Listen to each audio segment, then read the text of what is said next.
CA साहब, मेरे को दुश्मन कम और जान देने वाले फैंस ज्यादा है। ఎక్కడి నుంచి మొదలు పెట్టాలి? रायलसीमा का नाम सुना? वो मेरा अड्डा। దేశానికి ఒక రాష్ట్రపతినిచ్చింది రాయలసీమ. అవిభక్త ఆంధ్ర రాష్ట్రానికి 6 ముఖ్యమంత్రులు ఇచ్చింది రాయలసీమ. తెలుగు జాతి కోసం పిడికిలి బిగించిన ఒక మహనీయుడిని గుండెల్లో పెట్టుకుంది రాయలసీమ. ప్రపంచ పటంలో మన ఆంధ్ర రాష్ట్రాన్ని విజనరీ చేసింది ఒక రాయలసీమ. ఇది రాయలసీమ కాదు, రాయలసీమ. सारे जहां से अच्छा हिंदू सीता हमारा, हम बुलबुल है इसके ये गुल सीता हमारा. ఇవాళ సితారా ఎంటర్టైన్మెంట్స్ మా డాకు మహారాజ్ సినిమా యొక్క ఈ విజయోత్సవ సభకు విచ్చేసిన నా అభిమానులకి, రాయలసీమ నలుచెరుగుల నుంచి విచ్చేసిన ప్రేక్షక దేవుళ్లకు, అభిమానులకి, కళా పోషకులకు, కళా ప్రియులకు, అలాగే ఇక్కడ సభకు విచ్చేసిన నా సహచర శాసనసభ్యులైతేనేమి, మంత్రివర్యులు, శాసన మండలి సభ్యులు, వివిధ హోదాల్లో ఉన్న నా కుటుంబ సభ్యులందరికీ ముందుగా నా హృదయపూర్వక ఈ సినిమాని ఇంత విజయవంతం చేసినందుకు నా హృదయపూర్వక ధన్యవాదాలు తెలియజేసుకుంటున్నాను. పాత్రికేయులకు, ఎలక్ట్రానిక్ మీడియా, ప్రింట్ మీడియా వారికి అందరికీ కూడా నా కృతజ్ఞతలు తెలియజేసుకుంటున్నాను. డాకు మహారాజ్ అంటే ఒక చెప్పడం జరిగింది, ఒక పాత్ర నుంచి పుట్టుకొచ్చింది. ఎంతో ఒక సినిమా అంతా ఎంతో ఒక సర్వే చేస్తాం. ఈ మధ్య సర్వే చేయాలి అంటే నాకు అవసరం లేదు, అయినా ఒక తపన, మా అందరిలో తపన. మా దర్శకుడు బాబీ అయితేనేమి, మా నందమూరి ఎన్బికే తమ్మన్ గారు అయితేనేమి, ఎంతో రీసెర్చ్ చేస్తాం. ఏదో చేయాలి, ఇంకా ఏదో ఇవ్వాలి అనే ఒక ఆవేశం, ఒక తపన. ఆ తపనే ఒక చిన్న పాత్ర ఆదిత్య 369లో నేను 91లో చేశాను, 1991లో. అది నాకు గుర్తుండిపోయింది, ఎందుకంటే నా అమ్మాయిలు ఎప్పుడు నా గుండెల్లో ఉంటారు. అంటే భావస్తురాణి జన్మాంతర సౌహృదాన్ని అంటారు. అంటే పోయిన జన్మలో కొంతమందితో ఉండే సత్సంబంధం వల్ల ఈ జన్మలో కొంతమందిని తిరిగి పొందొచ్చు. కానీ ఇన్ని వేల లక్షల కోట్ల మంది అభిమానులు పొందడం అంటే అది నా పూర్వజన్మ సుకృతంగా భావిస్తాను. సమాజం మీద నాకు బాధ్యత ఉంది. అలాగే నా అభిమానుల్ని వాళ్ళు కూడా కార్లలో ఎగరేసి గర్వపడేలా చూసుకునే బాధ్యత కూడా నా మీద ఉంది. ఎందుకంటే మేము ఎప్పుడు అలా ఆలోచించను. అభిమానులు అంటే చెప్పినట్టు ఒక పెద్ద కుటుంబాన్ని ఇచ్చి వెళ్ళారు ఎన్టీ రామారావు గారు. అందుకే నాకు అంత ధన్యమైన జన్మనిచ్చి నన్ను మీ అందరి గుండెల్లో ఆయనకి ప్రతిరూపంగా నిలిపినందుకు దైవాంశ సంభూతుడు, విశ్వానికే విశ్వ నట రూపం ఏంటో చూపించిన నా తండ్రి, గురువు, దైవం, కారణజన్ముడైన విశ్వవిఖ్యాత నట సార్వభౌమ నటరత్న తెలుగుదేశం పార్టీ వ్యవస్థాపకులు డాక్టర్ పద్మశ్రీ నందమూరి తారక రామారావు గారు మమ్మల్ని గెలిపారు. అటు సినిమా రంగంలో మరి ఆయన నటిస్తుంటే పౌరాణికాలు ప్రాణం పోసుకున్నాయి, జానపదాలు జావలీలాడాయి, అలాగే సాంఘికాలు సామాజ వర్గమనాలు అయ్యాయి, అలాగే పాట పద్యం పదిలెక్కింది, పాట నాటు నేర్చింది, కళామ తల్లి కన్నుల పండుగ చేసుకుంది, కలగల నవ్వింది, గలగలలాడింది. అటువంటి రామారావు మరి ఆయన బిడ్డగా పుట్టడం అంటే ముందు తెలుగు జాతి చేసుకున్న అంటే ఆయన తెలుగు జాతిలో పుట్టడం అనేది తెలుగు జాతి అదృష్టం. అయితే మనమందరం ఆయన పుట్టిన జాతిలో మనం పుట్టడం మనందరం చేసుకున్న అదృష్టం. మరి ఆయన బిడ్డగా పుట్టడం అన్నది అది ఎన్ని జన్మల మరి ఏ పుణ్యఫలమో. కానీ నా అభిమానులు ఎల్లప్పుడూ నా గుండెల్లో ఉంటారు. మీకు మాకు ఏ జన్మల అనుబంధమో, ఏ రుణానుబంధము, ఏ విడదయ్యలేని అనుబంధమో కదా అని నాకు అనిపిస్తూ ఉంటుంది. సో అలా ఇంత పెద్ద కుటుంబాన్ని, అభిమానులు, సినిమా నటుడిగా, రాజకీయాల్లో ఇవాళ నా హిందూపురం ప్రజలందరికీ నా శిరస్సు వచ్చి వాళ్ళ కృతజ్ఞతలు తెలియజేసుకుంటున్నాను. వాళ్ళు 3వ సారి గెలిపించారు నన్ను. వాళ్ళందరికీ నా కృతజ్ఞతలు తెలియజేసుకుంటున్నాను. అలాగే ఆదిత్య తీసిన గెటప్ నా అభిమానులు గుండెల్లో, అభిమానులే కాదు ప్రేక్షకుల గుండెల్లో ఒక చెరగని ముద్ర. ఎందుకంటే శ్రీకృష్ణదేవరాయలు అది మామూలు పాత్ర కాదు. అది కాకుండా మళ్ళీ ఆయన మారు వేషంలో కృష్ణకుమార్ని కాపాడడం, ఆ గెటప్ అలా ఉండిపోయింది నా మైండ్లో. ఫ్యాన్స్ ఎప్పటి నుంచో కోరుకుంటున్నారు అభిమానులు, మొత్తం సినిమా అంతా ఈ గెటప్లో ఉంటే ఎలా ఉంటుందని. అది నేను ముందు వ్యక్తపరచడం జరిగింది. ఏమంటే సర్వే ఒక నా ఆవిష్కరణ చేసుకోవడం ఓ పాత్రని. అంటే నేను చెప్తూ ఉంటాను, సినిమాలన్నీ కథలన్నవి ఒక పంచపక్ష పరమాన్నం వడ్డించిన ఇస్తరు కావచ్చు, లేకపోతే ఒక పాత్ర కావచ్చు, సమాజంలో నిజంగా జరిగిన ఒక ఇన్సిడెంట్ నుంచి కావచ్చు, లేకపోతే వేరే సినిమాలు చూసి కొట్టిన వాటిలో నుంచి మనం ఒక స్ఫూర్తిని పొందే రకరకాల సినిమాలు. మరి ఇన్ని చేసుకుంటూ ఒక పక్క అఖండ కోవిడ్ టైంలో మొట్టమొదటి సినిమా మన భారత చలనచిత్ర రంగంలోనే విడుదలైన సినిమా. అప్పుడు ఎక్స్ట్రా షోలు లేవు, రేట్లు మామూలు రేట్లే. అటువంటి తరుణంలో ఆ సినిమా రిలీజ్ చేయడం, దాని తర్వాత వీరసింహారెడ్డి, తర్వాత నేలకొండ భగవంత్ కేసరి, ఇప్పుడు డాకు మహారాజ్. మీ అందరి డాకు అంటే దొంగ ఎవడు? కృష్ణుడు, బాలకృష్ణుడు. ఇక్కడ మరి బాలకృష్ణుడు అంటే ఎవరు? అందరు గుండెల్ని హరించేవాడు, దోచేవాడని. నా ఒక్కడిని కాదు, నా ఒక్కడి వల్ల కాదది, అసంభవం. దానికి కొన్ని సినిమాలకి అద్భుతాలు దొరుకుతాయి అంతే. నేను ఎప్పుడు అంటూ ఎన్టీ రామారావు పుట్టడం నుంచి ఆయన సినిమాలు అయితేనేమి, ఇప్పుడు నేను చేసిన ఈ 4వ విజయం, మరి ఇంతమంది నాన్నగారు అనేవారు సమాజమే దేవాలయం, ప్రజల దేవుళ్ళు, అందులో నేను ఒక దేవుణ్ణని.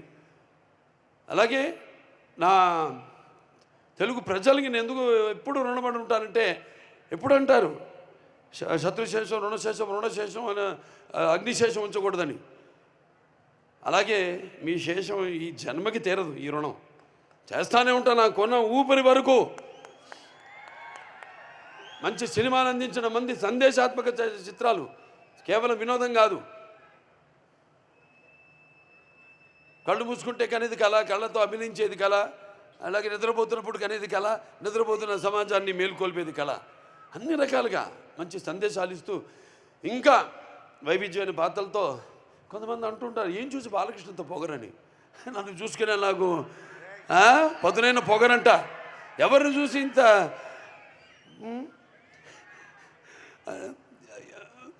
అంటే అన్నీ తెలుసా వీడికి అనుకుంటారు. నన్ను నేను తెలిసే కంటే గొప్ప విద్య లేదని ఒక సవాలుగా నిలబడతా. ఎవరు చూసుకుని అంత ధైర్యం అంటారు. నన్ను, నాలో ఉన్న మానవత్వ, నాలో ఉన్న వ్యక్తిత్వాన్ని చూసి మరి ఆ ధైర్యం అక్కడి నుంచే. నాలో ఉన్న వ్యక్తిత్వం అంటే ఒక పట్టుదల, కేవలం సినిమాలే కాదు, ఒక జీవితాన్ని కూడా ఏమిటో ఒక అర్థం చేసుకోవాలనే ఇంకొక తపన.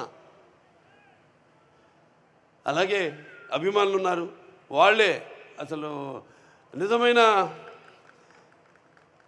నా ప్రచారకర్తలు. నేను ఎప్పుడు పట్టించుకోను సినిమాలు కలెక్షన్స్ గురించి కానీ, రన్ గురించి కానీ, వేట్ల గురించి నేను ఎక్కువ పట్టించుకోను. కానీ వాళ్ళకి తెలుసు నా రికార్డ్స్ అన్నీ ఒరిజినల్ అని, నా కలెక్షన్స్ అన్నీ ఒరిజినల్ అని, నా అవార్డ్స్ అన్నీ ఒరిజినల్ అని, నా రివార్డ్స్ అన్నీ ఒరిజినల్ అని. అయినా ఇవాళ ఈ సినిమాలన్నీ కేవలం అట్లా మీకు నచ్చడమే కాకుండా అటు ఇండస్ట్రీకి కూడా ఒక ఉడత, అటు పరోక్షంగా ఎంతోమంది ఉన్నారు సినిమా మీద ఆధారపడి సినిమా ఇండస్ట్రీలో అటు ఎగ్జిబిటర్స్ అయితేనేమి, పంపిణీదారులు అయితేనేమి, సినిమాకు పనిచేస్తున్న వాళ్ళు అయితేనేమి, వాళ్ళందరూ కూడా వాళ్ళందరూ ఆనందంగా ఉండడమే సున్నితంగా ఎంత నవ్వుతూ అసలు టెన్షన్ లేకుండా హ్యాపీగా లొకేషన్లో నాలో ఉన్న ఈ నవరసాలను రాబెట్టుకున్నాడు బాబీ. అలాగే నేను ఎప్పుడు అంటుంటాను, ఈ ముత్యాలు ఏటువాలుగా దొల్లుతుంటే చూడడానికి ఎంత అందంగా ఉంటే అంత అందంగా అందరి దగ్గర నుంచి నటుల నుంచే కాదు, అటు సాంకేతిక నిపుణుల నుంచి అందరి గురించి కూడా వాళ్ళ పనితనాన్ని రాబెట్టుకోగలిగిన సత్తా ఉన్న దర్శకుడు మా బాబీ. అద్భుతం. ఆయనతో అంటున్నా, మీరు కూడా హీరోగా యాక్ట్ చేయొచ్చు కదా సినిమాలోని. అంటే ఆయన ఎంత హ్యాండ్సమ్గా స్టైలిష్గా ఉంటాడో, నన్ను కూడా మొదటి భాగంలో అంత స్టైలిష్గా అంత అందంగా చూపించాడు. అంత అందంగా కనపడడానికి కూడా మళ్ళీ మన కారణాలు ఉన్నాయి. వేషధారణ, ఆహార్యం, మరి వాచకం, ఇవన్నీ ఉంటాయి. నన్నంత అందంగా చూపించిన మేకప్ అండ్ మహేష్ ఉన్నాడు. అయితే మా పర్సనల్ ప్రొడక్షన్ మేనేజర్ అశోక్, కుర్రాడి నుంచి కూడా సురేష్, అందరూ కూడా. అంటే నేను పొద్దున్న వెళ్ళిపోతాను, ముహూర్తాలు చూసుకుని వెళ్ళిపోతాను. ఆ టైంకి ఒక పక్క చలి, ఆ చలిలో వద్దరా మీరందరూ ఉంటారు అక్కడ, నేను వెళ్ళిపోయి వాడు 10ంటికి షార్ట్ చెప్పారు, నేను రెడీ అవుతానంటే ఉండి టెన్షన్గా వాళ్ళు కూడా బయలుదేరి ముహూర్తాలు పెట్టేవాడిని. బయలుదేరి రండి చచ్చినట్టుకి, నేను బయలుదేరిన ముహూర్తాలకి వాళ్ళు బయలుదేరాలి, ఏం చేస్తారు అలా. సరే ప్రతి ఒక్కరు అందరూ కష్టపడ్డారు. ఇక మా తమ్మన్న గారి నుంచి ప్రత్యేకంగా ఏం చెప్పక్కర్లే, ఏం చెప్పాలా నీకు ఏదో అంటాను. సప్త సాగర సంఘర్షణ తరంగ జ్వలిత శబ్దోద్భవ మాధురి శబ్ద స్వరాలైన సరిగమ్మ పదని సంగీత సాహిత్య మృదు గీతాలు వినడానికి మరి భాషా భేదం కానీ, ఆడమగ తేడా కానీ, లేకపోతే పండిత బామరాది పట్టు విడుపుడుపు కానీ, ధనిక దారిద్రాది తారతమ్యములు కానీ, దురభిమానులనే అడ్డకట్టలు గోడలు కానీ ఉండవని నేను ఇప్పుడు చెప్తుంటాను. ఆనాడు మనం చూసాము, చదివాం. ప్రతి సృష్టికర్త అయిన విశ్వామిత్రుడే తపస్సురించి నిజ జీవితానికి వచ్చాడని, అలాగే శ్రీకృష్ణుడి వేణుగానానికి ఆవుల మందం, గోవుల మందం మేపు మాని మోకరిలైనవి. అలాగే నేటికి నాదస్వర సంగీతానికి నాగపాములు పడగలు ఎత్తి ఆడడం చూస్తున్నాం. అంటే సంగీతంతో హిట్ అయితే సినిమా సగం హిట్ అయినట్టే, సంగీతం హిట్ అయితే. ఈయన సినిమాలు హిట్ అవ్వడం కాదు, బ్లాస్ట్ అవుతున్నాయి ఎక్కడికక్కడ ఊఫర్లు, స్పీకర్లు. సరే ఏదైనా సినిమాని అర్థం చేసుకోవడం మీరు, సినిమాకి మామూలుగా పందాలు వాళ్ళ పని నెరవేర్చడం వేరు, నిర్వర్తించడం వేరు బాధ్యతని. అది బాధ్యత కాదు, కానీ ఇక్కడ బాధ్యత. ఇంత కంటెంట్ ఇచ్చినప్పుడు దానికి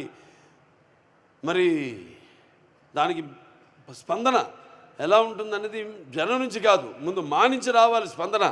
మాకు కలగాలి స్పందన. ఏంటి ఈ సినిమా, ఎక్కడికి వెళ్తుంది ఈ సినిమా, ఎక్కడ తీసుకెళ్తా ఈ సినిమా అనేది. అటువంటి అద్భుతమైన పాటలకే కాదు, అటు బ్యాక్గ్రౌండ్ మ్యూజిక్, అసలు బాక్స్ బద్దలైపోయేలా, స్పీకర్లు బద్దలైపోయేలా అద్భుతమైన సంగీతాన్ని, బాణీలను సమకూర్చిన మా తమ్మనికి నా ఆశీస్సులు తెలియజేసుకుంటున్నాను.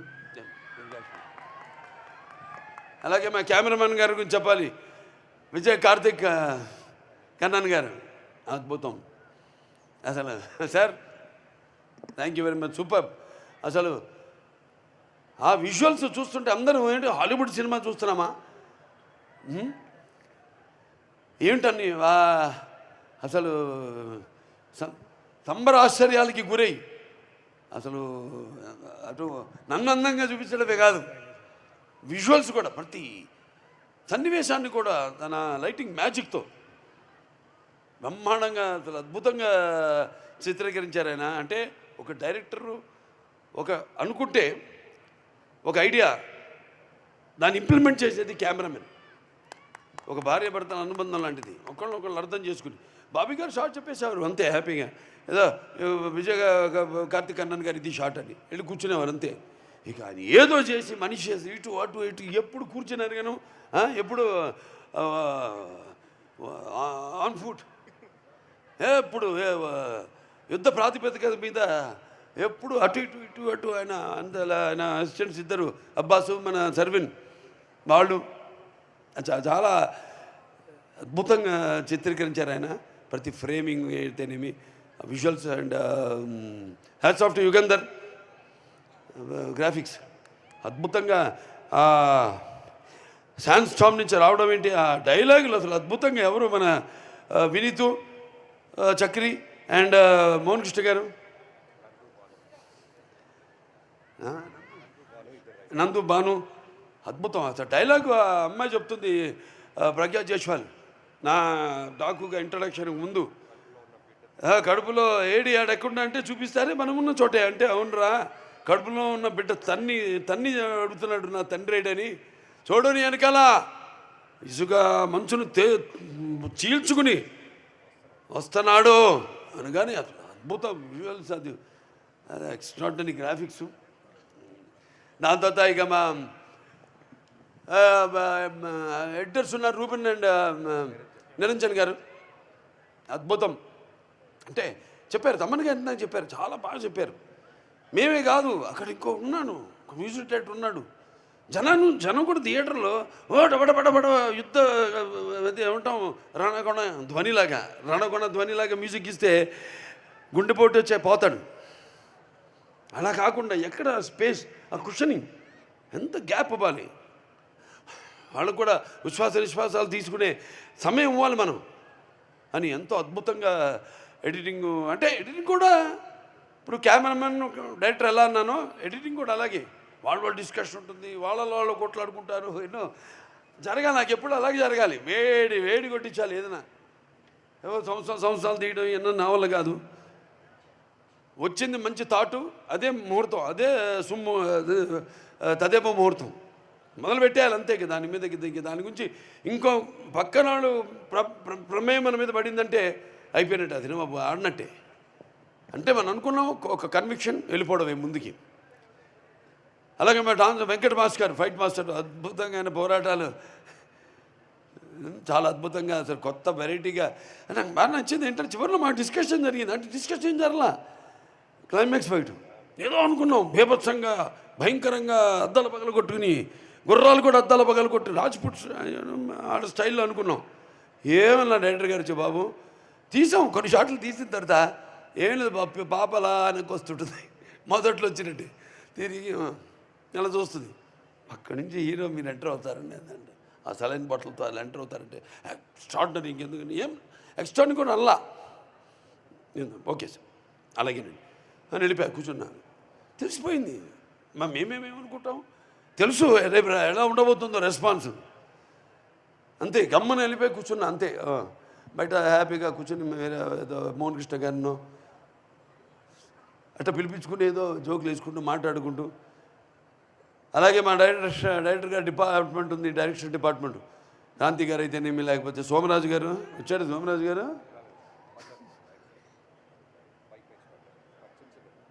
సోమరాజు గారు, అలాగే నాని గారు,